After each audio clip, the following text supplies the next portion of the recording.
সাইয়েদনা ইব্রাহিম বললেন, ঘরের দরজার চৌকাঠ পাল্টে ফেলো। মনে আছে ঘটনা? তা ভুলে গেছেন বোধহয়। তালাক দিয়ে দিলেন বিবিকে। নতুন সংসার শুরু হলো। আরেকটা বংশীয় নেককার মেয়েকে বিয়ে করলেন। 3 বছর পর সাইয়েদনা ইব্রাহিম আবার বেড়াতে আসলেন। আজকেও সাইয়েদনা ইসমাইল বাসায় নাই। সাইয়েদনা ইব্রাহিম সালাম দিলেন, আসসালামু আলাইক। এবার জাদুমাখা কণ্ঠে, কুকিল কণ্ঠে, মোলায়েম কণ্ঠের একটা মেয়ে ঘরের ভেতর থেকে বলে, ওয়ালাইকুমুস সালাম। ওয়ালাইকুম আসসালাম। সাইয়েদনা ইব্রাহিম বললেন, কাইফা হালুকি ইয়া উম্মি, মা কেমন আছো বলো বলো।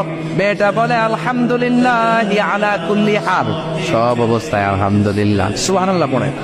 সংসার কেমন চলে? কয় খুব ভালো। খাওয়া দাওয়ার অবস্থা কি? কয় আরো ভালো। এবার মেয়েটা বলে, কে আপনি?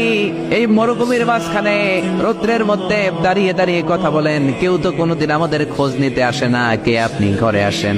সাইয়েদনা ইব্রাহিম বলে, না, আমার পরিচয় দিব না, ঘরেও আসবো না। মেয়েটা বলে, আপনি যদি ঘরে না আসেন আমি কিন্তু রাগ করব।